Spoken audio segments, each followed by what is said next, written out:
1년 만에 55%. 저는 취재 노트에 적힌 이 숫자 앞에서 손에 쥐고 있던 펜을 잠시 내려놨습니다. 55.2%. 국수와 만두를 사 먹은 외국인 관광객이 단 1년 만에 이만큼 늘었다는 뜻이었죠.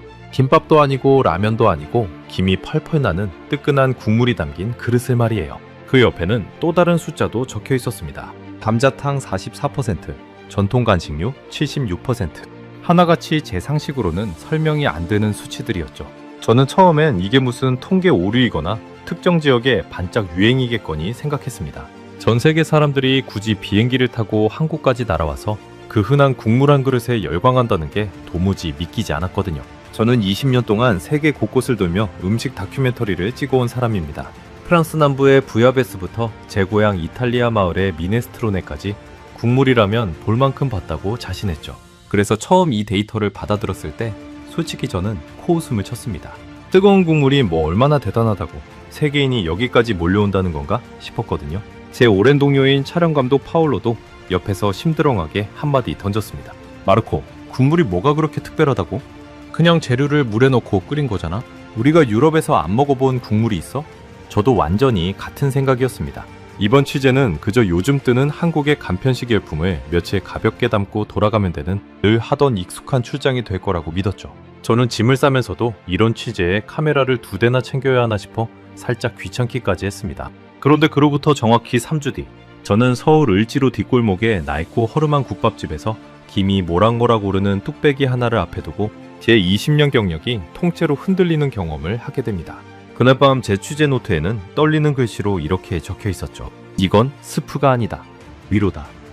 도대체 한국의 뜨거운 한 그릇에는 무엇이 담겨 있길래 세계에서 가장 까다롭다는 미식 전문가들마저 이렇게 무릎을 꿇는 걸까요? 지금부터 그 놀라운 이야기를 여러분께 들려드리겠습니다. 영상 시작 전 구독과 좋아요로 대한민국의 미래를 응원해주세요. 제 이름은 마르코 벤투리입니다. 이탈리아 밀라노에서 태어나 20살 무렵부터 카메라 한 대를 들고 세계의 부엌을 찾아다녔습니다. 스페인의 소금밭, 일본의 가다랑 어포 공장, 프랑스 부르고뉴의 와인 저장고까지 음식이 만들어지는 곳이라면 어디든 달려갔죠. 그렇게 20년이 흐르는 동안 저는 미식 다큐멘터리 감독으로서 나름의 이름을 얻었습니다. 유럽의 음식 방송에서 제 이름을 모르는 프로듀서는 거의 없을 정도였으니까요. 저는 음식을 그저 배를 채우는 것으로 보지 않았습니다. 한 접시의 요리에는 그 땅의 기후와 역사, 그곳 사람들이 살아온 방식이 통째로 녹아있다고 믿었죠. 그래서 저는 늘 재료의 원산지를 파고들고 조리하는 사람의 손끝을 오래도록 관찰했습니다. 저에게 카메라는 맛을 눈으로 옮기는 도구였습니다. 이런 태도 덕분에 저는 업계에서 까다롭기로 유명했습니다. 대충 만든 음식, 겉만 화려한 요리 앞에서는 절대 렌즈를 들지 않았거든요. 동료들은 저를 두고 혀가 아니라 눈이 먼저 까다로운 사람이라고 놀리곤 했습니다. 그런 저의 이 완고함이 한국에서만큼은 오히려 저를 가장 크게 무너뜨리는 이유가 될 줄은 몰랐죠. 그런 저에게는 남몰래 품고 있던 자부심이 하나 있었습니다. 바로 국물 요리에 관한 것이었죠. 저는 국물이야말로 한 나라의 음식 문화가 얼마나 깊은지를 보여주는 척도라고 믿었습니다. 그리고 그 정점에는 언제나 유럽이, 특히 제조국 이탈리아가 있다고 확신했죠. 토마토와 채소를 뭉근하게 끓여낸 미네스트로네, 며칠에 걸쳐 뼈를 우려낸 프랑스식 콩소메. 저는 이런 국물들을 카메라에 담을 때마다 생각했습니다. 국물의 세계에서 우리를 넘어설 나라는 없다. 어릴 적 제 할머니는 일요일마다 아침 일찍 큰 냄비를 불에 올리셨습니다. 채소와 뼈를 넣고 몇 시간이고 뭉근하게 끓이던 그 냄새는 제 유년의 전부였죠. 그래서 저에게 국물이란 단순한 요리가 아니라 어떤 뿌리 같은 것이었습니다. 그런 제가 낯선 동양의 나라에서 그 뿌리가 통째로 뒤흔들릴 줄은 정말 몰랐던 겁니다. 그러던 어느 날 제 앞으로 한 통의 취재 의뢰가 들어왔습니다. 유럽의 한 음식 전문 채널에서 요즘 폭발적으로 늘고 있는 한국 여행객들의 음식 소비 트렌드를 담아달라는 요청이었죠. 저는 관련 자료를 훑어보며 고개를 끄덕였습니다. 라면, 김밥, 편의점 간식, 세계 곳곳의 젊은 여행자들이 한국의 평범한 한 끼를 찾아 몰려든다는 내용이었어요. 흥미로운 지점도 있긴 했습니다. 예전에는 외국인들이 김치나 불고기, 비빔밥 같은 전통적인 메뉴를 찾았는데 이제는 한국 사람들이 실제로 매일 먹는 소박한 음식으로 관심이 옮겨갔다는 것이었죠. 관광객이 특별한 요리가 아니라 현지인의 진짜 일상을 먹고 싶어 한다는 건 사실 음식 다큐멘터리 감독에게는 꽤 매력적인 주제이긴 했습니다. 사실 이 흐름 자체는 저도 어느 정도 알고 있었습니다. 실제 데이터를 보니 최근 7년간 외국인들의 소비에서 가장 빠르게 성장한 음식이 아이스크림으로 연평균 35%, 그 다음이 편의점 음식으로 34%였습니다. 차갑고 간편한 음식들이 먼저 유행의 물결을 탄 것이죠. 여기에 와플과 크로플이 연평균 25%로 그 뒤를 이었습니다. 그러니까 처음 밀려온 물결은 분명 달콤하고 차갑고 사진이 예쁘게 나오는 음식들이었던 겁니다. 저는 이 숫자들을 보며 제 가설이 완벽하게 들어맞는다고 여겼습니다. 세상 어디를 가나 여행객들이 원하는 건 결국 편하고 예쁜 음식이니까요. 저는 이 자료를 보며 확신했습니다. 그래, 결국 트렌드는 간편식이야. 젊은 애들이 사진 찍기 좋고 손에 들고 다니기 편한 걸 좋아하는 거지. 한국이라고 별다를 게 있겠어? 저는 이 취재를 시작하기 전 한국 음식에 대해 아는 것이 거의 없었습니다. 매운 김치, 불판에 굽는 고기, 그리고 요즘 세계적으로 유명해진 라면 정도가 전부였죠. 국물 요리라고 하면 그저 고기나 채소를 물에 넣고 끓임, 유럽 어디에나 있는 흔한 방식이겠거니 짐작했습니다. 그 짐작이 얼마나 얕고 무례한 것이었는지 저는 며칠 뒤에야 뼈저리게 깨닫게 됩니다. 그렇게 저는 파울로와 함께 늦가을의 서울에 도착했습니다. 첫 촬영지는 서울의 명동이었죠. 비행기에서 내리자마자 저는 이 도시의 속도에 조금 놀랐습니다. 지하철은 정확했고 거리는 깨끗했으며 골목마다 사람이 넘쳐났으니까요. 공항에서 시내로 들어오는 길에 파울로가 창밖을 보며 중얼거렸습니다. 생각보다 훨씬 큰 도시인데? 저는 대수롭지 않게 대답했죠. 도시가 크다고 음식까지 깊은 건 아니야. 지금 돌이켜보면 그 오만한 한마디가 얼마나 부끄러운 말이었는지 모릅니다. 하지만 그때까지도 제 관심은 오직 하나, 간편식 뿐이었습니다. 명동의 거리로 들어서자 온갖 냄새와 소리가 한꺼번에 밀려왔습니다. 철판 위에서 지글거리는 무언가, 달콤한 설탕이 녹는 냄새, 여기저기서 들리는 여러 나라의 말들. 정말이지 거대한 야외 식당 같았죠. 사람들의 손에는 저마다 다른 먹거리가 들려 있었습니다. 어묵꼬치를 든 사람, 계란빵을 베어 무는 사람, 종이컵에 담긴 떡볶이를 조심스레 먹는 사람. 저는 카메라를 들고 그 관광객들을 하나하나 담기 시작했습니다. 렌즈 너머로 보이는 그들의 표정은 하나같이 즐거워 보였고 저는 그 장면들이 딱 방송에 쓰기 좋은 그림이라고 생각했습니다. 한 무리의 젊은 서양 여행자들이 은박지에 쌓인 김밥을 손에 들고 한 입 베어 물더군요. 저는 그 장면을 놓치지 않고 찍었습니다. 파울로가 옆에서 웃으며 말했어요. 봐, 마르코. 딱 예상한 그림이잖아. 차갑고 간편하고 사진 잘 나오고. 이 취재 사흘이면 끝나겠는데? 저도 피식 웃으며 대답했습니다. 그러게. 우리가 괜히 카메라를 2대나 챙겨왔지? 우리는 마치 이미 결말을 다하는 영화를 찍으러 온 사람들처럼 여유로웠습니다. 취재할 것도 없이 그저 예상한 장면을 확인하고 담아가면 되는 일이라고 생각했으니까요. 그런 우리의 방심이 며칠 뒤 어떤 반전을 불러올지는 꿈에도 몰랐습니다. 저는 그날 오후 내내 명동거리를 훑고 다녔습니다. 편의점 앞에서 컵라면에 뜨거운 물을 붓는 관광객, 길거리 매대에서 호떡을 사 먹는 커플, 카페에 앉아 달콤한 음료를 마시는 무리들, 차가운 음료를 든 채 웃으며 사진을 찍는 사람들, 뜨거운 물을 부은 컵라면을 편의점 앞 간이의자에서 후루룩 먹는 사람들. 모두 제가 예상했던 딱 그만큼의 그림이었습니다. 저는 취재 노트에 적었습니다. 결론. 한국의 음식 트렌드는 간편식과 길거리 간식 중심. 예상대로. 파울로는 벌써 촬영이 절반은 끝났다는 듯 홀가분한 표정이었습니다. 우리는 명동 한복판의 벤치에 앉아 잠시 숨을 돌렸죠. 저는 화면을 되돌려 그날 찍은 영상들을 확인했습니다. 김밥, 컵라면, 호떡, 달콤한 음료. 모두 예상 안에 있는 그림들이었고 어디 하나 새로울 것이 없었습니다. 그런데 그 순간 뭔가 마음 한구석이 개운하지 않았습니다. 데이터에서 봤던 그 숫자, 국수와 만두 55%, 감자탕 44%가 자꾸 머릿속을 맴돌았거든요. 간편식이라면 이해가 갔습니다. 하지만 뜨거운 국물 요리는 사진이 잘 나오는 것도 아니고 손에 들고 걸어다니며 먹을 수 있는 것도 아니었죠. 그런데 왜 이렇게 폭발적으로 늘어난 걸까? 그 흔한 국물에 도대체 무엇이 있길래? 저는 그 대목에서 이상한 미화감을 느꼈습니다. 간편식의 유행은 세계 어느 도시에서나 볼 수 있는 흔한 현상입니다. 하지만 뜨거운 국물 요리가 이렇게 빠르게 사랑받는 나라는 제 20년 경력을 통틀어 본 적이 없었거든요. 마치 퍼즐 한 조각이 자꾸 어긋나는 느낌이었습니다. 저는 그 의문을 애써 밀어냈습니다. 뭐 그냥 추운 날씨 때문이겠지. 사람들이 추우면 당연히 뜨거운 걸 찾는 거야. 계절 탓이지 뭐 특별한 게 있겠어? 별거 아니야. 저는 20년 경력의 미식 감독이었고 국물에 관해서라면 세상 누구보다 잘한다고 믿었으니까요. 한국의 국물이라고 해봐야 결국 유럽 국물의 어설픈 사촌쯤 되겠거니 생각했습니다. 그날 저녁 서울의 하늘은 잔뜩 흐려 있었습니다. 멀리서부터 찬바람이 불어오기 시작했고 사람들은 하나둘 옷깃을 여미며 발걸음을 재촉했죠. 파울로와 저는 숙소 근처의 작은 식당에 들어가 가볍게 저녁을 먹으며 다음 촬영 일정을 짰습니다. 창밖으로는 곧 비라도 쏟아질 것 같은 무거운 공기가 내려앉고 있었습니다. 파울로는 다음 날부터는 시장 몇 군데만 더 돌고 짐을 싸자고 했습니다. 저 역시 크게 이견이 없었죠. 그때만 해도 저는 이 취재가 제 20년 인생을 통틀어 가장 잊지 못할 취재가 될 거라고는 상상조차 하지 못했습니다. 며칠 뒤 명동의 화려한 불빛에서 한참 벗어난 어느 낡은 골목에서 제가 그토록 자신했던 모든 것이 뿌리채 흔들리게 될 줄은요. 서울에 온 지 나흘째 되던 날 아침, 하늘은 이미 잿빛으로 완전히 뒤덮여 있었습니다. 우리는 그날 남배문 시장 근처의 골목을 촬영할 계획이었죠.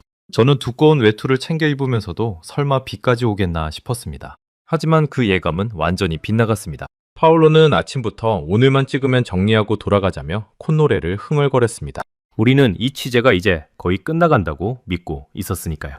저는 숙소를 나서면서 마지막으로 하늘을 한번 올려다봤습니다. 두꺼운 구름이 낮게 깔려 금방이라도 무너져 내릴 것 같았지만 저는 그저 대수롭지 않게 넘겼습니다. 우리가 시장 초입에 카메라를 설치하고 첫 장면을 잡으려던 바로 그 순간 굵은 빗방울이 후두둑 떨어지기 시작했습니다. 처음에 몇 방울이더니 순식간에 장대비로 바뀌었죠. 늦가을에 찬비였습니다. 빗물이 목덜미를 타고 등줄기로 흘러내리자 온몸에 소름이 오소소 돋았습니다. 파울로는 서둘러 카메라에 방수 커버를 씌웠지만 이미 렌즈에는 물방울이 잔뜩 맺혀 있었죠. 우리는 시장 처마 밑으로 급히 몸을 피했지만 골목을 타고 들이치는 빗줄기까지 막을 수는 없었습니다. 바람까지 거세게 불어오자 우산은 거의 쓸모가 없었습니다. 창밖대 위에 겨우 올려둔 카메라 한 대는 결국 물기에 젖어 화면이 뿌옇게 흐려졌죠. 오늘 촬영은 글렀네. 파울로가 젖은 머리를 쓸어넘기며 말했습니다. 저는 이를 악물었습니다. 몸이 얼어붙는 것 같았거든요. 발끝부터 감각이 무뎌지고 젖은 옷이 살갗에 달라붙어 오한이 밀려왔습니다. 그때 처음으로 저는 이 낯선 도시에서 제가 얼마나 무방비 상태인지를 실감했습니다. 세계 어디를 가든 늘 여유롭던 저였지만 그 순간만큼은 그저 비를 쫄딱 맞은 한 명의 지친 여행자에 불과했습니다. 이빨이 딱딱 부딪힐 만큼 추웠고 뜨거운 무언가가 간절해졌습니다. 화려한 촬영 계획도 미식 감독으로서의 자부심도 그 추위 앞에서는 아무 소용이 없었죠. 바로 그때 우리 촬영을 돕던 코디네이터 지연 씨가 우산을 받쳐들고 뛰어왔습니다. 그녀는 30대 초반의 한국인이었는데 처음 만났을 때부터 말수가 적고 무뚝뚝해 보이는 사람이었죠. 촬영 첫날부터 그녀는 필요한 말만 했고 웃는 얼굴을 중처럼 보이지 않았습니다. 저는 속으로 그녀가 이 일을 그저 돈벌이로만 여기는 사람인가 보다 생각했습니다. 그런데 그날 저는 그 무뚝뚝함 뒤에 숨어있던 그녀의 진짜 모습을 처음 보게 되었습니다. 하지만 그날 그녀는 우리를 보자마자 인상을 찌푸리며 말했습니다. 이러다 두 분 다 감기 걸려요. 일단 어디든 들어가서 몸부터 녹여야 해요. 지연 씨는 앞장서서 우리를 어디론가 이끌었습니다. 명동의 화려한 거리와는 전혀 다른 좁고 어두운 골목이었죠. 서울 을지로의 뒷골목이었습니다. 낡은 간판들이 처마 밑에 다닥다닥 붙어있고 오래된 건물벽에는 세월의 얼룩이 그대로 남아있었습니다. 저는 솔직히 속으로 툴툴거렸습니다. 이런 허름한 골목에서 뭘 하자는 거지? 저는 명동의 번쩍이는 간판들, 잘 정돈된 카페들을 떠올렸습니다. 안성에 담기 좋은 그림은 그런 곳에 있는 거라고 믿었으니까요. 이렇게 낡고 어두운 뒷골목은 제 계획표에는 애초에 존재하지도 않는 장소였습니다. 저는 이 골목을 얼른 빠져나가 따뜻한 카페에라도 들어가고 싶은 마음뿐이었죠. 지연 씨가 멈춰선 곳은 간판마저 색이 다 바랜 아주 작은 국밥집이었습니다. 유리문에는 김이 잔뜩 서려 안이 제대로 보이지도 않았죠. 문을 열자 짤랑 하고 낡은 종소리가 울렸습니다. 그리고 그 순간 저는 멈칫할 수밖에 없었습니다. 문을 열자마자 얼굴로 확 끼쳐오는 뜨거운 김, 그리고 그 김에 실려온 뭐라 형언하기 어려운 진한 냄새, 고소하면서도 묵직하고 어딘가 아주 오래되고 깊은 냄새였습니다. 코끝으로 그 향이 스며드는 순간 얼어붙었던 몸이 저도 모르게 스르르 풀리는 기분이 들었죠. 그건 제가 유럽의 어떤 고급 레스토랑에서도 맡아본 적 없는 완전히 새로운 종류의 냄새였습니다. 이상하게도 그 향은 마치 오래전 어디선가 맡아본 것처럼 아득하고 친근한 구석이 있었습니다. 어릴 적 할머니의 부엌, 큰 냄비에서 온종일 무언가가 끓던 그 일요일 아침이 순간적으로 머릿속을 스쳤죠. 저는 그 낯선 감정에 스스로도 당황했습니다. 가게 안은 좁았습니다. 낡은 나무 탁자 대여섯 개가 전부였고 벽에는 손으로 쓴 낡은 차림표가 붙어 있었습니다. 손님들은 대부분 나이 지긋한 어르신들이었는데 하나같이 뜨거운 뚝배기에 얼굴을 파묻듯 국물을 떠넣고 있었습니다. 그 광경은 어딘가 경건하기까지 했습니다. 아무도 사진을 찍지 않았고 아무도 시끄럽게 떠들지 않았습니다. 그저 뜨거운 국물 한 술을 뜨고 잠시 눈을 감았다가 다시 한술을 뜰 뿐이었죠. 그 조용한 몰입이 저에게는 어떤 낯선 의식처럼 보였습니다. 명동에서 사진을 찍으며 왁자지껄하던 관광객들의 모습과는 완전히 다른 세계였습니다. 주방 안쪽에서는 한 노인이 커다란 솥 앞에 서 있었습니다. 나중에 알게 된 그분의 이름은 노진아 사장님. 그 국밥집에서 40년째 국물을 끓여온 분이었습니다. 백발의 주름이 깊게 팬 얼굴이었지만 솥을 저는 손놀림만큼은 놀라울 만큼 힘차고 정확했습니다. 그분은 우리가 들어와도 별다른 눈길조차 주지 않았습니다. 그저 자신의 솥에만 온 정신을 쏟고 있었죠. 저는 카메라 감독의 본능으로 그 노인의 손을 오래도록 바라보았습니다. 국물을 한 국자 떠서 코앞으로 가져가 향을 맡고 다시 솥에 붓고 불의 세기를 조금 줄이는 그 일련의 동작에는 조금의 군더더기도 없었습니다. 40년이라는 세월이 그 손끝의 통째로 배어있는 듯 했죠. 그 모습에 저는 저도 모르게 잠시 숨을 멈추고 그를 지켜보았습니다. 지열 씨가 우리를 구석자리에 앉히고는 익숙하게 무언가를 주문했습니다. 저는 여전히 시큰둥했습니다. 몸이 좀 녹으니 다시 특유의 삐딱한 마음이 고개를 들었거든요. 뜨거운 공기에 젖은 옷이 서서히 마르기 시작하자 아까 문 앞에서 느꼈던 그 묘한 감정도 슬며시 가라앉았습니다. 저는 다시 20년 경력의 까다로운 미식 감독으로 돌아와 이 작은 가게를 냉정한 눈으로 훑어보기 시작했죠. 저는 파올로에게 나지막이 이탈리아어로 속삭였습니다. 이런 데서 뭘 찍겠어. 그냥 몸이나 녹이고 나가자. 어차피 뻔한 고깃국일 텐데. 그런데 그 말을 하는 저조차도 아까 문을 열 때 맡았던 그 냄새가 자꾸 신경 쓰였습니다. 코가 아직도 그 향을 기억하고 있었거든요. 뭔가 이상했습니다. 20년간 세계의 온갖 부엌에 다녔지만 이렇게 첫 냄새만으로 사람을 붙잡아 세우는 국물은 드물었으니까요. 향이라는 건 결코 거짓말을 하지 못합니다. 저는 그 사실을 누구보다 잘 알고 있었습니다. 좋은 재료로 오랜 시간 정성껏 끓인 국물만이 이런 깊고 진한 향을 낼 수 있다는 걸요. 그 순간 제 안에서 두 개의 목소리가 부딪히기 시작했습니다. 얕보려는 오만한 마음과 무언가 심상치 않다는 직감이 팽팽하게 맞섰죠. 잠시 후 노진아 사장님이 직접 우리 자리로 뚝배기 2그릇을 가져다 놓았습니다. 김이 어찌나 세차게 피어오르던지 순간 사장님의 얼굴이 하얀 수증기 뒤로 가려질 정도였습니다. 뚝배기는 여전히 부글부글 끓고 있었습니다. 탁자에 놓이는 그 순간까지도 국물은 살아있는 것처럼 소리를 내며 끓어올랐죠. 저는 눈앞에 그 그릇을 물끄러미 내려다보았습니다. 맑은 듯하면서도 뽀얗게 우러난 국물, 그 위로 송송 썰어 올린 파와 큼직한 고기 몇 점. 겉모습만 보면 정말이지 소박하기 짝이 없었습니다. 유럽에서 봤다면 눈길 한번 주지 않았을 그런 평범한 국물이었죠. 화려한 장식도 눈길을 끄는 색색의 재료도 없었습니다. 값비싼 향신료 냄새도 나지 않았죠. 그저 뽀얀 국물과 담백한 고기 그리고 파 몇 조각이 전부였습니다. 겉으로만 보면 이 그릇 하나에 40년의 세월이 담겨 있다고는 도무지 믿기 어려웠습니다. 저는 속으로 생각했습니다. 그래, 딱 봐도 그냥 고기국이네. 뭐 대단한 게 있겠어? 지열 씨는 우리를 가만히 지켜보고 있었습니다. 그녀의 표정에는 어떤 확신 같은 것이 어려 있었죠. 무뚝뚝하던 그녀의 눈가에 처음으로 옅은 미소 같은 것이 스쳤습니다. 일단 한술만 떠보세요. 그녀는 딱 그 한마디만 남겼습니다. 재촉하지도 설명하지도 않았죠. 그저 조용히 기다리는 그 태도가 오히려 저를 더 긴장하게 만들었습니다. 마치 이제 곧 벌어질 일을 이미 다 알고 있다는 듯한 눈빛이었습니다. 저는 마지못해 숟가락을 집어들었습니다. 그저 예의상 한 입만 떠먹고 카메라도 켜지 않은 채 이 골목을 빠져나갈 생각이었죠. 바로 그 순간이 제 20년 미식 인생이 두 조각으로 갈라지는 경계선이 될 줄은 저는 정말 꿈에도 몰랐습니다. 숟가락을 국물에 담그던 그 손, 무심하게 한술을 뜨던 그 순간에 저는 지금도 눈을 감으면 생생하게 떠올릴 수 있습니다. 창밖에서는 여전히 찬비가 세차게 쏟아지고 있었고 가게 안은 그 어느 곳보다 따뜻했습니다. 뚝배기에서 피어오르는 김이 제 얼굴을 부드럽게 감쌌죠. 그 순간 저는 아직 아무것도 모른 채 그저 한 이방인의 무심한 표정으로 숟가락을 국물 속에 담갔습니다. 숟가락으로 뜬 국물을 입으로 가져가던 그 짧은 순간 저는 여전히 마음의 준비가 되어 있지 않았습니다. 그저 뜨거운 온기가 몸을 좀 데워주기만 하면 그걸로 됐다고 생각했으니까요. 저는 이 한수를 넘기고 나면 예의상 몇 마디 인사를 건네고 곧장 이 골목을 떠날 작정이었습니다. 이미 머릿속으로는 다음 촬영지를 어디로 잡을지 계산하고 있었죠. 카메라는 여전히 가방 안에 잠들어 있었고 저는 이 국밥집을 취재 대상으로 여기지도 않았습니다. 그만큼 저는 오만했고 그만큼 아무것도 모르고 있었습니다. 그런데 국물이 혀에 닿고 목을 타고 천천히 내려가는 그 순간 저는 숟가락을 쥔 손을 그대로 멈춰버렸습니다. 뭐라고 표현해야 할까요? 국물은 뜨거웠지만 결코 자극적이지 않았습니다.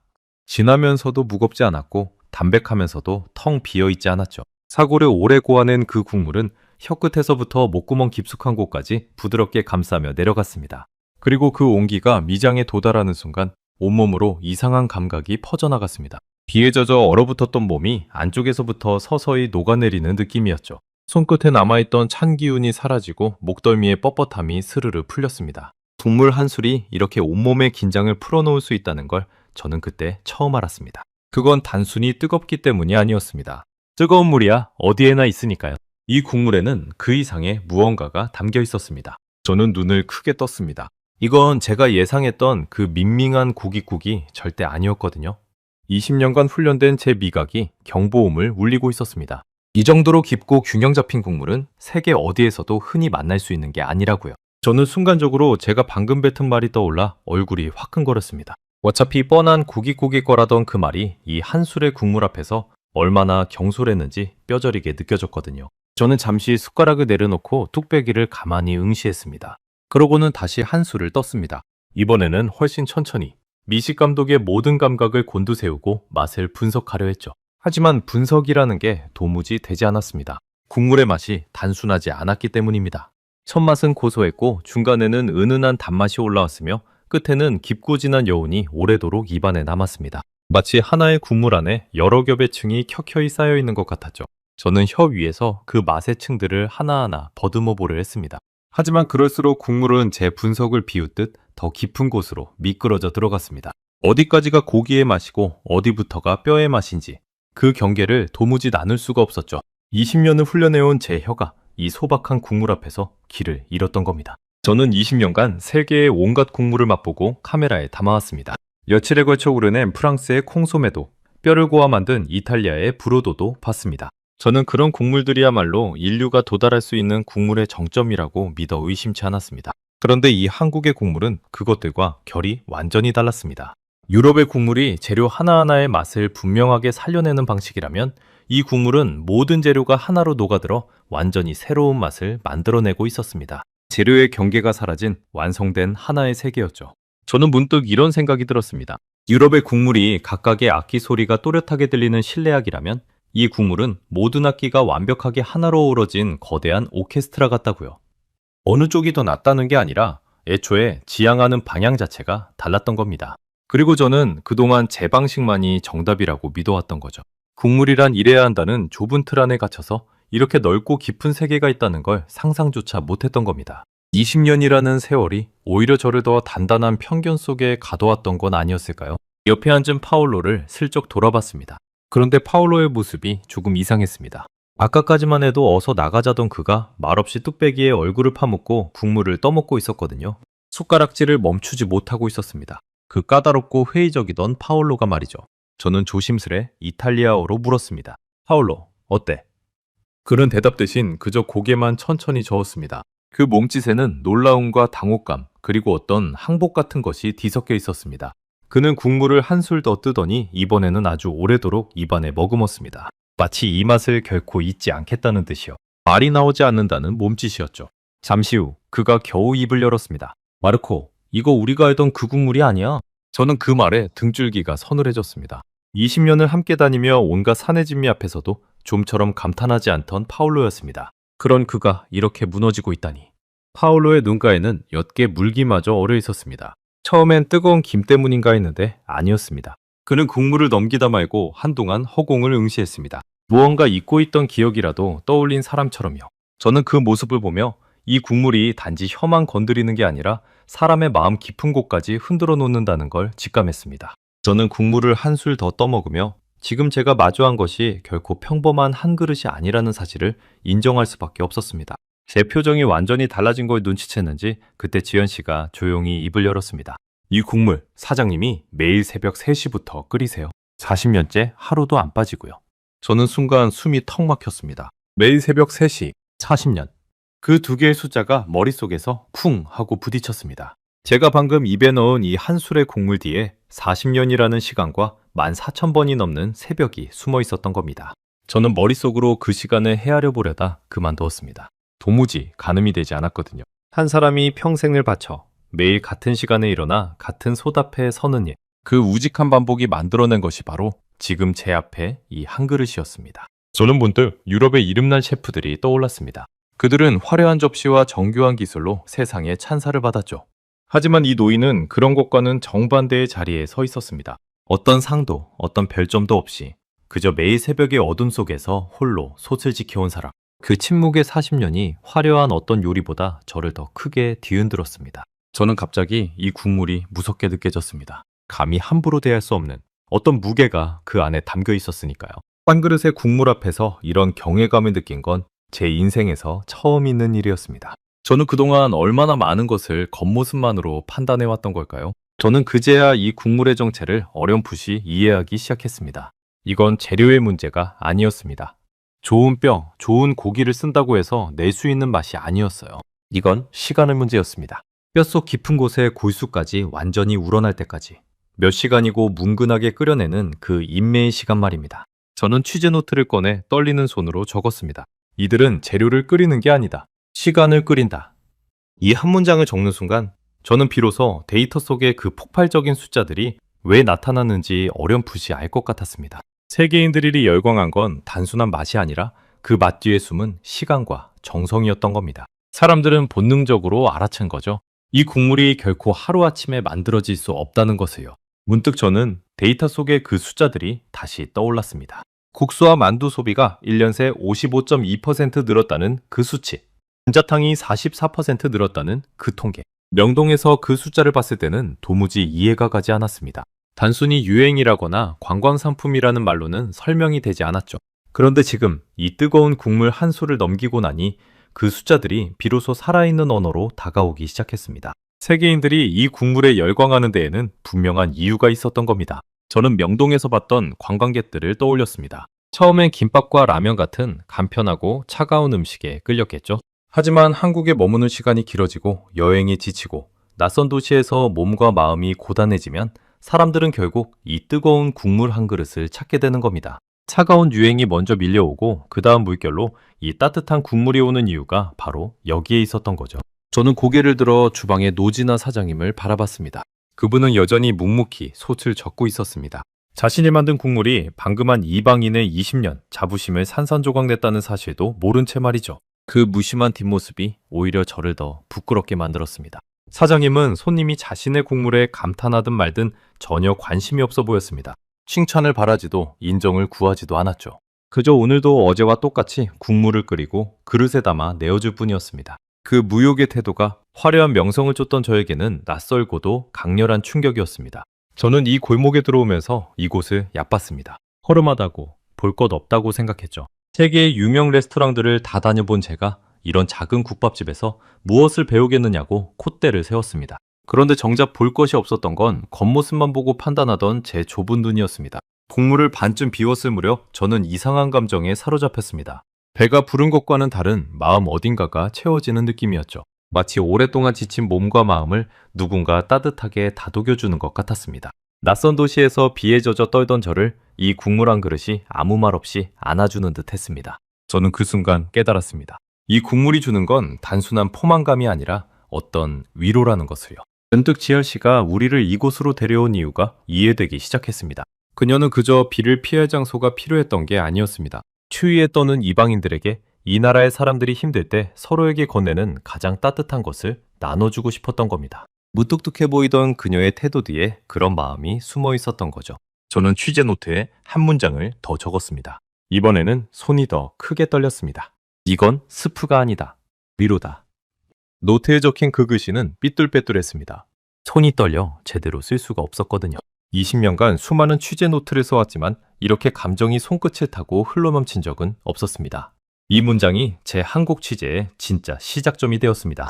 며칠이면 끝날 거라던 그 가벼운 출장이 이 한 술의 국물로 인해 완전히 다른 여정으로 바뀌는 순간이었죠. 파울로도 저와 같은 생각이었는지 그릇을 다 비우고 나서 한참 동안 아무 말도 하지 못했습니다.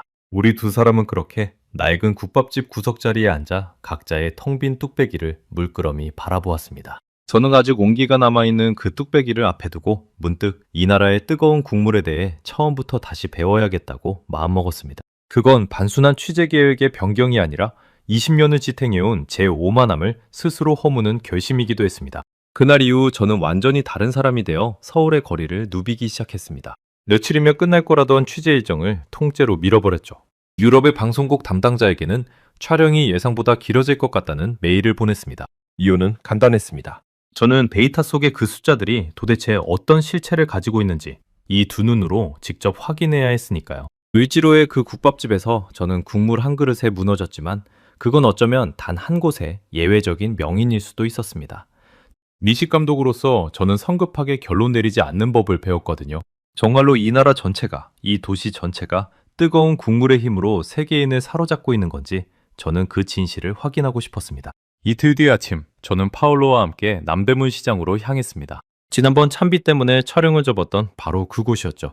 이번에는 하늘이 맑게 개어 있었습니다. 시장 초입에 들어서자 좁은 골목마다 김이 모락모락 피어오르고 있었습니다. 국수를 삶는 커다란 솥, 만두를 쪄내는 찜통, 뜨거운 국물을 나르는 손길들, 그 모든 것이 하나의 거대한 생명체처럼 꿈틀거리고 있었습니다. 상인들의 우렁찬 목소리, 손님을 부르는 활기찬 외침, 그리고 그 사이를 가득 채운 진한 국물 냄새. 저는 그 냄새를 맡는 순간 을지로의 그 국밥집에서 느꼈던 감각이 온몸으로 되살아나는 걸 느꼈습니다. 이 도시는 곳곳에서 뜨거운 국물을 끓이고 있었고 그 김은 마치 도시의 숨결처럼 골목마다 피어오르고 있었죠.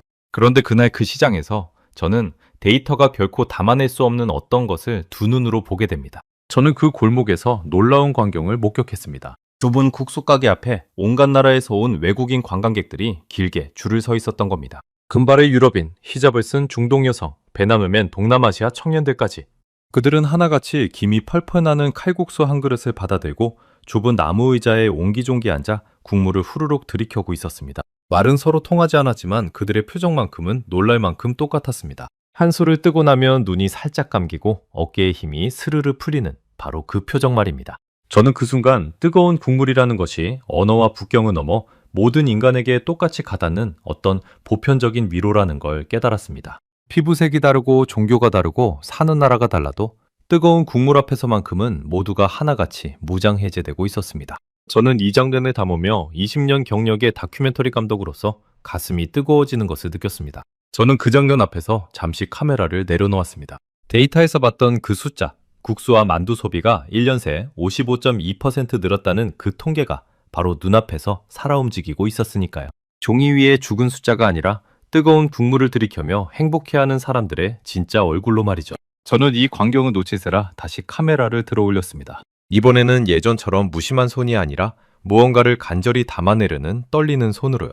렌즈 너머로 보이는 사람들의 모습이 며칠 전 명동에서 무심코 담았던 김밥 든 관광객들과는 완전히 다르게 다가왔습니다. 그때는 그저 예쁜 그림을 찍는다고만 생각했는데 지금은 한 사람 한 사람의 표정 뒤에 담긴 이야기가 보이기 시작한 겁니다. 한 젊은 독일인 부부에게 조심스레 다가가 물었습니다.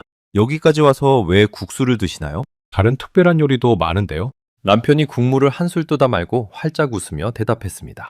우리는 지난 열흘간 이 도시를 정신없이 돌아다녔어요. 다리도 아프고 몸도 지쳤죠. 그런데 이 뜨거운 국물 한 그릇에 먹으니까 뭐랄까 집에 온 것 같은 기분이 들어요. 그 순간 저는 손에 든 카메라의 무게조차 잊어버렸습니다. 저는 그 대답에 가슴 한구석이 뻐근해졌습니다. 그건 제가 을지로의 그 국밥집에서 느꼈던 감정과 정확히 같은 것이었으니까요. 집에 온 것 같은 기분. 낯선 나라의 낯선 시장에서 자국의 음식도 아닌 뜨거운 국물 한 그릇이 사람에게 집을 떠올리게 한다는 것. 저는 이 말이 오래도록 잊히지 않을 거란 걸 직감했습니다.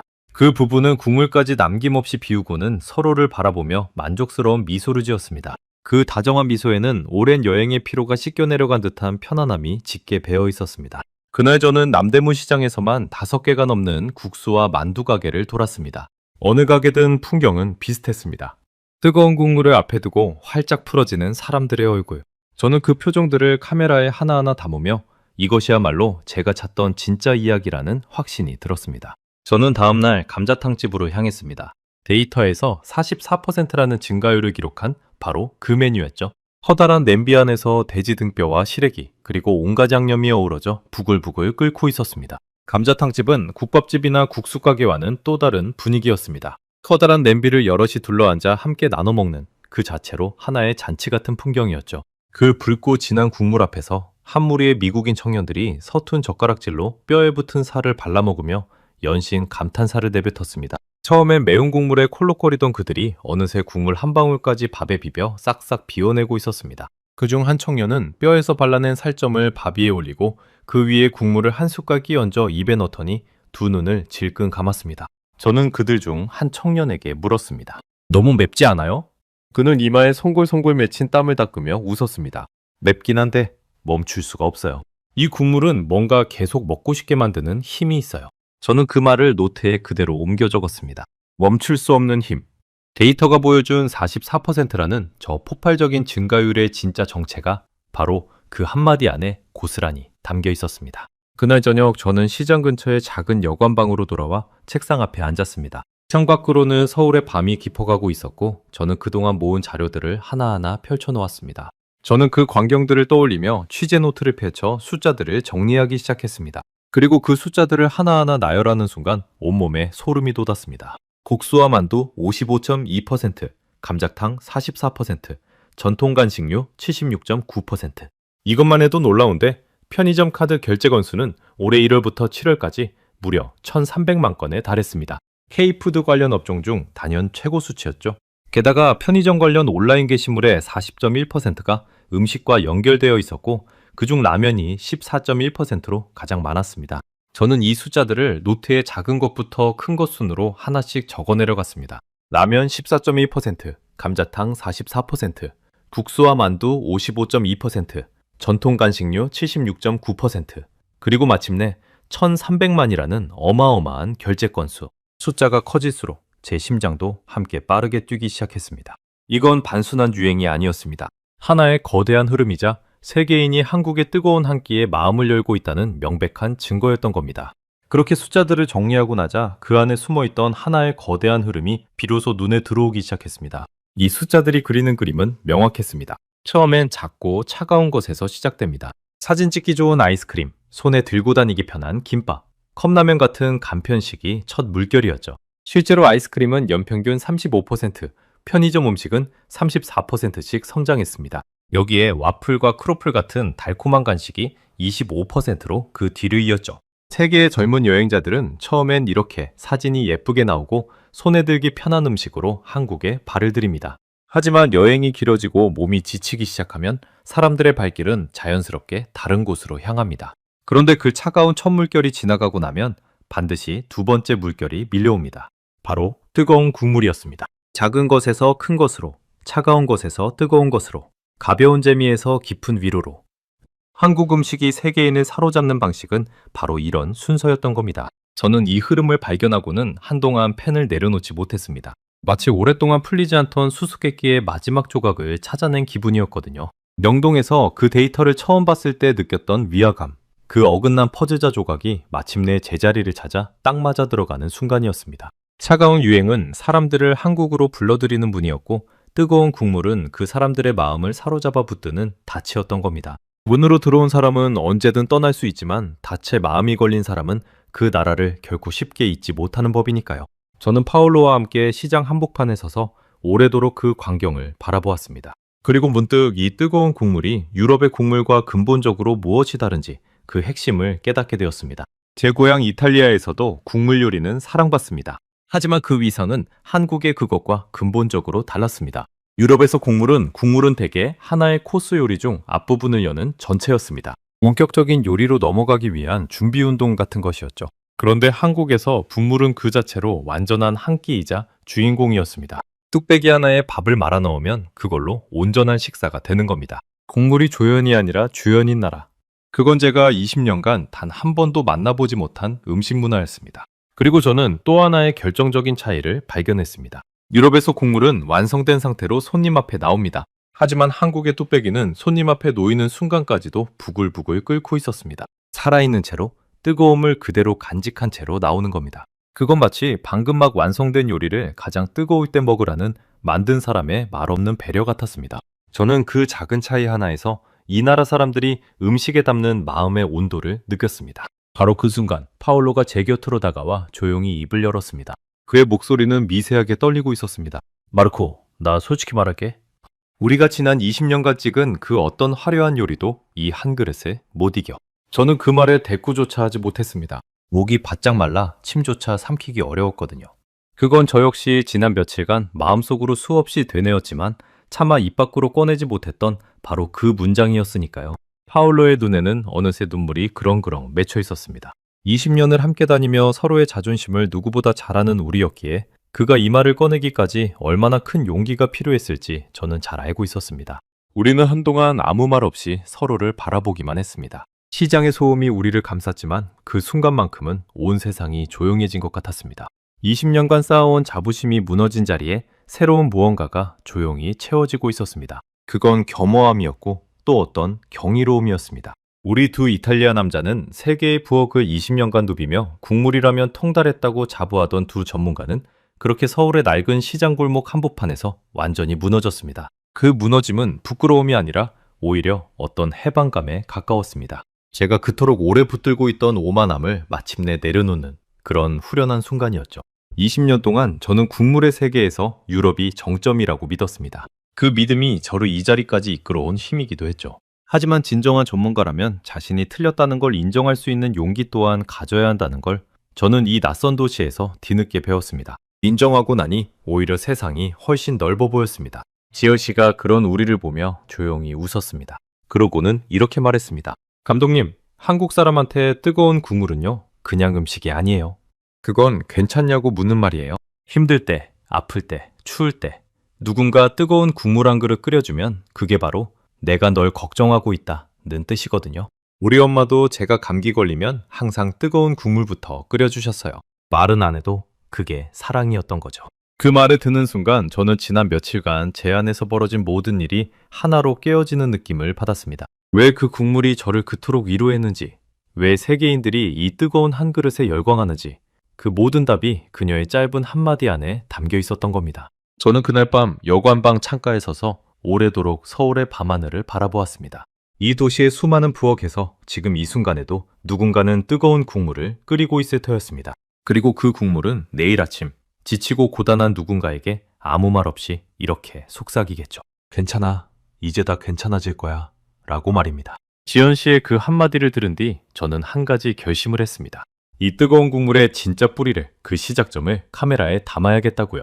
데이터도 관광객들의 표정도 모두 담았지만 정작 그 모든 것의 원천인 국물이 어떻게 태어나는지는 아직 보지 못했으니까요. 20년간 다큐멘터리를 찍으며 저는 하나의 신념을 지켜왔습니다. 결과가 아니라 과정을 담아야 한다는 것이었죠. 접시에 담긴 완성된 요리보다 그 요리가 만들어지기까지의 땀과 시간을 보여주는 것이 진짜 다큐멘터리라고 믿었습니다. 그리고 이 뜨거운 국물이야말로 그 어떤 요리보다 깊은 과정의 이야기를 품고 있을 거라는 예감이 들었습니다. 저는 이 촬영이 단순한 취재의 한 장면이 아니라 이번 다큐멘터리 전체를 관통하는 심장이 될 거라는 확신이 있었습니다. 저는 지연 씨를 통해 노진아 사장님께 조심스레 부탁을 드렸습니다. 새벽에 국물을 끓이는 과정을 촬영하게 해달라고요. 사장님은 한참을 말없이 저를 바라보시더니 짧게 대답하셨습니다. 새벽 3시요. 늦지 마시오. 그게 전부였습니다. 화려한 설명도 조건도 없었죠. 그저 오려면 오라는 무뚝뚝하지만 거절하지 않는 대답이었습니다. 저는 그 짧은 대답 속에서 오히려 어떤 신뢰 같은 것을 느꼈습니다. 자신의 새벽을 낯선 외국인에게 보여준다는 건 사장님에게도 결코 가벼운 일이 아니었을 테니까요. 어쩌면 사장님은 제 눈빛 속에서 진심을 읽으셨는지도 모릅니다. 그로부터 사흘 뒤 새벽 2시 40분, 저는 파울로와 함께 을지로의 그 골목에 다시 섰습니다. 도시가 완전히 잠든 시간이었죠. 거리는 텅 비어 있었고 가로등 불빛만이 젖은 아스팔트 위로 희미하게 번지고 있었습니다. 저는 태어나서 이렇게 이른 새벽에 촬영을 나온 적이 손에 꼽을 정도였습니다. 그 늦가을 새벽의 공기는 사르르듯 차가웠습니다. 입김이 하얗게 뿜어져 나왔고 손끝은 금세 곱아 카메라 버튼을 누르기도 힘들 정도였습니다. 파울로는 두꺼운 외투깃을 잔뜩 세운 채 발을 동동 굴렀습니다. 마르코, 이 시간에 정말 문을 열었을까? 그의 목소리에는 반쯤 의심이 섞여 있었습니다. 저 역시 이렇게 추운 새벽에 정말로 누군가 일하고 있을까? 반신반의하는 마음이 없지 않았습니다. 그런데 그 어둡고 텅 빈 골목에서 오직 한 곳에만 불이 켜져 있었습니다. 바로 그 낡은 국밥집이었죠. 유리문 안쪽에서는 벌써 하얀 김이 뭉게뭉게 피어오르고 있었습니다. 저는 조심스레 문을 열고 안으로 들어갔습니다. 그리고 그 순간 제가 본 광경을 저는 평생 잊지 못할 겁니다. 문틈으로 새어나오는 그 따뜻한 불빛은 마치 칠흑 같은 새벽바다의 등배처럼 느껴졌습니다. 세상 모두가 잠들 시간에도 누군가는 깨어있다는 것, 그 사실만으로도 저는 가슴이 뭉클해졌습니다. 노진아 사장님이 그 거대한 솥 앞에 홀로 서 계셨습니다. 세상 모두가 잠든 새벽 3시에 이른이 넘은 노인이 혼자서 말이죠. 사장님은 커다란 뼈들을 솥에 넣고 찬물을 부은 뒤 오랫동안 핏물을 우려내고 있었습니다. 그 물을 몇 번이고 갈아주면서요. 잡내를 잡기 위한 그 지난한 과정을 사장님은 조금의 귀찮음도 없이 정성껏 반복했습니다. 저는 그 모습을 보며 좋은 국물이란 결코 요행으로 만들어지지 않는다는 걸 새삼 깨달았습니다. 저는 카메라를 들고 그 모든 과정을 숨죽여 담았습니다. 렌즈 너머로 보이는 그 노인의 굽은 등과 백발이 새벽의 김 속에서 마치 한 폭의 오래된 그림처럼 어른거렸습니다. 저는 숨소리조차 조심스러워 최대한 몸을 낮추고 그 신성한 노동을 방해하지 않으려 애썼습니다. 사장님의 손놀림에는 군더더기가 하나도 없었습니다. 뼈를 씻고 불에 세기를 맞추고 떠오르는 거품을 걷어내고 다시 물을 붓고 그 단순한 동작들이 40년이라는 세월 동안 수만 번 반복되면서 이제는 마치 몸에 새겨진 하나의 리듬처럼 흘러가고 있었습니다. 말 한마디 없이 오직 솥에서 피어오르는 김과 장작이 타는 소리만이 그 새벽의 정적을 채우고 있었죠. 저는 문득 유럽의 유명한 셰프들을 떠올렸습니다. 화려한 조명 아래 수많은 카메라와 기자들에 둘러싸여 요리하던 그 스타 셰프들 말입니다. 그들에게 요리는 세상에 보여주기 위한 하나의 무대이자 공연이었습니다. 그런데 지금 제 눈앞에 이 노인은 아무도 보지 않는 새벽에 아무런 조명도 박수도 없이 그저 묵묵히 국물을 끓이고 있었습니다. 봐주는 사람 하나 없는 그 새벽의 노동이 오히려 세상 그 어떤 화려한 무대보다 더 깊은 울림을 주었습니다. 진짜 위대함이란 어쩌면 이런 것일지도 모른다는 생각이 들었습니다. 아무도 알아주지 않아도 상을 받지 못해도 그저 자신이 옳다고 믿는 일을 묵묵히 반복하는 것. 저는 그동안 얼마나 많은 박수와 인정에 목말라 했던가요? 그 노인 앞에서 저의 그런 허영이 한없이 초라하게 느껴졌습니다. 2시간쯤 지났을까요? 솥안의 국물이 서서히 뽀얗게 변하기 시작했습니다. 맑던 물이 우윳빛으로 짙어지고 골목 전체에 그 진한 냄새가 가득 퍼졌습니다.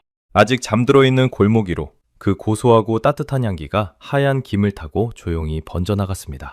그건 마치 오랜 시간 끝에 서서히 완성되어가는 하나의 작품 같았습니다. 저는 유럽에서 몇 년씩 숙성시킨 값비싼 와인이 익어가는 과정을 카메라에 담은 적이 있습니다. 그런데 이 뽀얀 국물이 완성되어가는 모습은 그 어떤 명품 와인의 숙성보다도 저를 더 깊이 감동시켰습니다. 저는 그 변화를 카메라에 담으며 이것이 바로 데이터가 보여준 그 모든 숫자들의 진짜 뿌리라는 걸 온몸으로 느꼈습니다. 국수와 만두의 55.2%도 감자탕의 44%도 결국은 이런 새벽에서 시작된 것이었습니다. 세계인을 사로잡은 그 뜨거운 국물의 비밀은 화려한 조리법이나 값비싼 재료가 아니라 바로 이 잠 못 이룬 새벽의 정성 안에 있었던 겁니다. 촬영을 마칠 무렵 저는 조심스레 사장님께 여쭙습니다. 사장님, 왜 이렇게까지 하시나요? 이 힘든 일을 40년째, 그것도 매일 새벽마다요. 사장님은 국자로 국물을 한 번 저으시더니 저를 돌아보지도 않은 채 담담하게 대답하셨습니다. 별거 아니에요. 그냥 추운 날 손님들 따뜻하게 드시라고 40년을 끓인 거지. 뭐 대단한 이유가 있겠어요? 그 순간 저는 그 자리에 얼어붙은 듯 멈춰 섰습니다. 카메라를 쥔 손에서 힘이 스르르 빠져나갔습니다. 눈시울이 뜨거워지고 콧등이 시큰해졌습니다. 화려한 철학도 거창한 마케팅 구호도 아니었습니다. 그저 추운 날 손님들 따뜻하게 드시라고. 뭐 대단한 이유가 있겠느냐던 그 단순하고 소박한 한마디가 20년간 온갖 미사역으로 요리를 포장해온 저를 완전히 무장해제시켰습니다. 저는 무언가 대단한 답을 기대하고 있었습니다. 조상대대로 내려온 비법이라거나 국물에 담긴 어떤 철학이라거나. 그런데 사장님의 대답은 그저 손님을 향한 소박한 마음 그 하나뿐이었습니다. 그 어떤 거창한 철학보다도 저는 그 담백한 진심 앞에서 완전히 무릎을 꿇었습니다. 제 마음속에서 무언가가 조용히 무너지는 소리가 들렸습니다. 저는 그동안 얼마나 많은 요리를 화려한 말로 치장해왔던가요? 이 소스는 어느 지방의 몇 년 산 재료로 만들었고 이 기법은 어떤 유명 셰프에게서 전수받은 것이고 그런 수식어들이 요리의 가치를 높인다고 믿었습니다. 그런데 이 노인은 그 모든 수식어를 다 걷어낸 자리에 오직 하나, 손님을 향한 진심만을 남겨두고 있었습니다. 별점도 없고 상장도 없고 화려한 간판조차 없었습니다. 오직 40년이라는 세월과 그 세월을 지탱해온 소박한 마음만이 그 자리에 있었죠. 그리고 바로 그 진심이 세계 최고라 자부하던 제 모든 기교를 이긴 겁니다. 저는 카메라를 든 손을 잠시 내렸습니다. 이 순간만큼은 렌즈를 통해서가 아니라 제 두 눈으로 직접 이 노인을 바라보고 싶었으니까요. 그의 굽은 등 주름진 손, 그리고 국물을 향한 그 흔들림 없는 눈빛을요. 그 모습은 제가 지금껏 담아온 어떤 위대한 예술가의 초상보다도 아름다웠습니다. 저는 갓 끓여낸 국물을 한 그릇 받아들었습니다. 저는 그 국물을 두 손으로 감싸 쥐었습니다. 뚝배기의 온기가 얼어붙은 손바닥을 통해 온몸으로 퍼져나갔습니다. 새벽의 추위에 떨던 몸이 그 한술에 다시 사르르 녹아내렸습니다. 그런데 이번에 느껴진 건 단순한 맛이 아니었습니다. 그 국물 안에서 저는 잠 못 이룬 40년의 새벽을, 구분 등으로 소칠졌던 한 노인의 세월을, 그리고 얼굴도 모르는 손님을 향한 조용한 사랑을 통째로 맛보았습니다. 이건 더 이상 혀로 맛보는 국물이 아니었습니다. 마음으로 읽어내려가는 한편의 긴 이야기였죠. 뜨거운 김이 얼굴을 감싸는 그 순간, 저는 오랫동안 잊고 있던 어떤 감정과 다시 마주했습니다. 누군가에게 아무 대가 없이 온전히 보살핌을 받는다는 것, 그 잊혀진 따뜻함이었습니다. 저는 그 국물을 두 손으로 감싸 쥐었습니다. 그 국물을 넘기며 나도 모르게 눈가가 촉촉해졌습니다. 그리고 저는 그제야 완전히 이해했습니다. 왜 세계인들이 이 뜨거운 국물 앞에서 무너지는지를요. 그건 단지 맛있어서가 아니었습니다. 그 국물 한 그릇에는 만든 사람의 정성과 시간과 마음이 통째로 녹아 있었기 때문입니다. 사람은 본능적으로 압니다. 누군가 자신을 위해 오랜 시간 정성을 들였다는 것을요. 그 마음이 국물을 타고 전해질 때 우리는 위로받는 겁니다. 낯선 나라에서 지치고 외로운 순간, 누군가 자신을 위해 오래 끓인 뜨거운 국물 한 그릇을 만난다는 것. 그건 말이 통하지 않아도 마음으로 전해지는 가장 원초적인 환대였던 겁니다. 세계인들은 바로 그 환대에 마음을 빼앗긴 것이었죠. 바게르 나서던 새벽 5시, 동쪽 하늘이 서서히 밝아오고 있었습니다. 저는 파울로와 함께 텅 빈 골목에 서서 아직도 불이 켜진 그 작은 국밥집을 오래도록 돌아보았습니다. 20년간 세계를 누비며 쌓아온 저의 오만함은 그 새벽, 그 골목에서 완전히 무너져 내렸습니다. 하지만 그 무너진 자리에는 이전에는 결코 알지 못했던 어떤 따뜻함이 조용히 차오르고 있었습니다. 파울로도 아무 말이 없었습니다. 그저 그 국밥집의 불빛을 바라보는 그의 눈가에도 새벽의 찬 공기 탓만은 아닌 물기가 어려 있었죠. 우리 두 사람은 그 골목에서 각자 마음속으로 지난 20년의 오만함과 조용히 작별하고 있었습니다. 그로부터 넉 달이 흐른 이듬해 봄, 제가 만든 다큐멘터리가 유럽 전역에 방영되었습니다. 제목은 김밥이 문을 열고 국물이 마음을 열다였죠. 저는 이 제목을 짓기까지 오래 고민했습니다. 하지만 결국 이 한 문장만큼 제가 서울에서 겪은 모든 것을 정확하게 담아내는 말은 없었습니다. 차가운 간편식이 세계인을 한국으로 불러들이는 문이었다면 뜨거운 국물은 그 사람들의 마음을 활짝 열어젖힌 열쇠였으니까요. 처음 방송국에 기획안을 냈을 때만 해도 담당자는 고개를 갸웃했습니다. 뜨거운 국물 하나로 1시간짜리 다큐를 채운다는 게 이해가 안 갔던 겁니다. 화려한 미슐랭 레스토랑도 아니고 이름난 스타 셰프도 아닌 서울 뒷골목의 낡은 국밥집 이야기라니. 담당자의 그 미심쩍은 표정을 저는 아직도 기억합니다.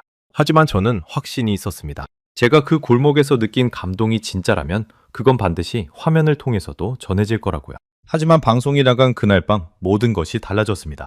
시청자들의 반응은 제가 상상했던 것을 훌쩍 뛰어넘었습니다. 방송 직후 유럽 곳곳에서 제 앞으로 편지와 메시지가 쏟아졌습니다. 어떤 이는 화면 속 그 뽀얀 국물을 보는 것만으로도 눈물이 났다고 했고, 또 어떤 이는 당장 한국행 비행기표를 알아보고 있다고 했습니다.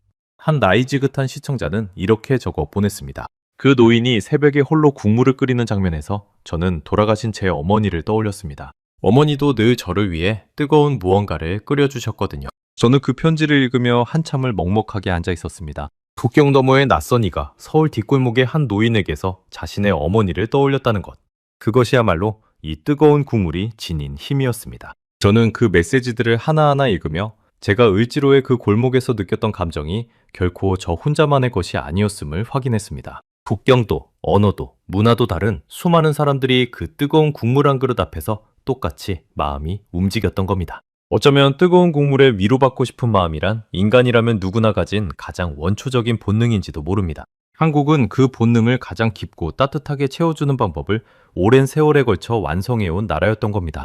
데이터가 보여준 그 폭발적인 숫자들의 진짜 의미가 방송을 통해 비로소 세상에 온전히 전해진 순간이었습니다. 국수와 만두의 55.2%, 감자탕의 44%라는 그 차가운 통계 뒤에는 사실 이렇게 따뜻한 사람들의 마음이 숨어 있었던 겁니다. 저는 숫자를 이야기로 바꾸는 것이 제 일이라고 늘 생각해왔는데 이번만큼은 그 숫자들이 오히려 저를 가르쳤습니다. 파울로는 그 후로도 종종 저에게 전화를 걸어옵니다. 그리고 통화 끝에는 늘 같은 말을 남기죠.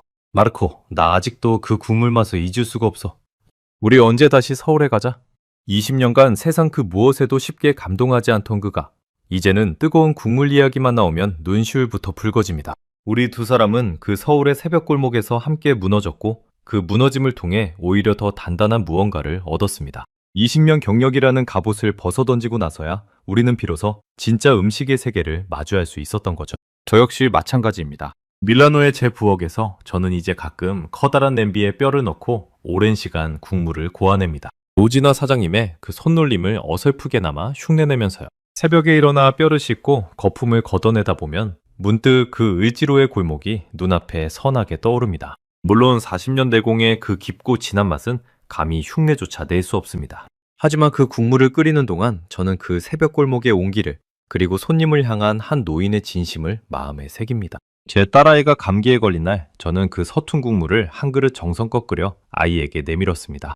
아이가 국물을 한술 넘기며 배시시 웃던 그 순간 저는 노지나 사장님이 40년간 지켜온 그 마음을 아주 조금이나마 이해할 수 있을 것 같았습니다. 저는 이 취재를 통해 20년 경력으로도 배우지 못했던 가장 중요한 것을 배웠습니다. 진짜 훌륭한 요리는 화려한 기교나 값비싼 재료에서 나오는 게 아니라는 사실을요. 그건 먹는 사람을 향한 진심에서 나옵니다. 누군가를 따뜻하게 해주고 싶다는 그 마음이야말로 세상 그 어떤 조리법보다 강력한 힘을 가지고 있었던 겁니다. 20년 동안 저는 최고의 재료와 최고의 기술만을 쫓았습니다. 그런데 정작 가장 중요한 그 한 가지, 먹는 사람을 향한 마음을 놓치고 있었던 거죠. 한국의 뜨거운 국물이 그 단순한 진리를 저에게 다시 일깨워 준 겁니다. 한국을 떠나오기 전 저는 마지막으로 그 국밥집을 다시 찾았습니다. 노지나 사장님은 여전히 소답해 계셨죠. 제가 감사 인사를 드리자 사장님은 그저 무뚝뚝하게 한마디 하셨습니다. 뭘 그런 걸 가지고. 배고프겠네. 밥이나 먹고 가요. 그 짧은 말 속에 담긴 정을 저는 이제 온전히 이해할 수 있었습니다. 처음 이 골목에 들어섰을 때 저는 이곳을 허름하다고 얕봤습니다. 볼 것 없다고 콧대를 세웠죠. 그런데 이제 저는 이 작은 국밥집이야말로 제 20년 인생에서 가장 위대한 스승이 있던 곳임을 압니다. 저는 마지막으로 그 뜨거운 뚝배기를 천천히 비우며 이 정겨운 골목과 이 국물을 오래도록 마음 깊이 담았습니다. 한국인들에게 뜨거운 국물 한 그릇은 그저 음식이 아니었습니다. 그건 말없이 건네는 위로였고 서로를 향한 걱정이었으며 굳이 표현하지 않아도 전해지는 사랑이었습니다. 세계인들이 김밥과 라면을 지나 이 뜨거운 국물에 마음을 빼앗긴 이유가 바로 여기에 있었던 겁니다. 사람들은 결국 자신을 진심으로 위해주는 그 따뜻한 마음에 이끌린 것이었으니까요. 거창한 광고도 대단한 마케팅도 필요 없었습니다. 그저 새벽마다 묵묵히 끓여낸 진심 한 그릇이 스스로 온 세계인의 마음을 향해 조용히 걸어간 것이었습니다. 지금 이 순간에도 서울의 어느 골목에서는 누군가 새벽부터 뜨거운 국물을 끓이고 있을 겁니다. 그리고 그 국물은 오늘도 지치고 추운 누군가의 몸과 마음을 조용히 데워주겠죠. 이름 모를 그 손길들이 매일같이 이어져 결국 세계의 지도를 바꾸고 있는 겁니다. 한 그릇에 뜨거운 국물이 말이죠. 그 소박하지만 위대한 한 그릇이 앞으로도 얼마나 많은 세계인의 마음을 열게 될지 저는 이제 조금도 의심하지 않습니다. 어쩌면 지금 이 영상을 보고 계신 여러분 중에도 언젠가 낯선 여행길에서 지쳤을 때 문득 그 뜨거운 국물 한 그릇이 사무치게 그리워질 분이 계실지도 모릅니다. 그때 여러분도 저처럼 그 소박한 한 그릇 안에 담긴 깊고 따뜻한 진심을 온몸으로 발견하시게 되겠죠. 저는 다음 시간에도 전 세계를 놀라게 할 대한민국의 이야기로 다시 찾아뵙겠습니다. 감사합니다.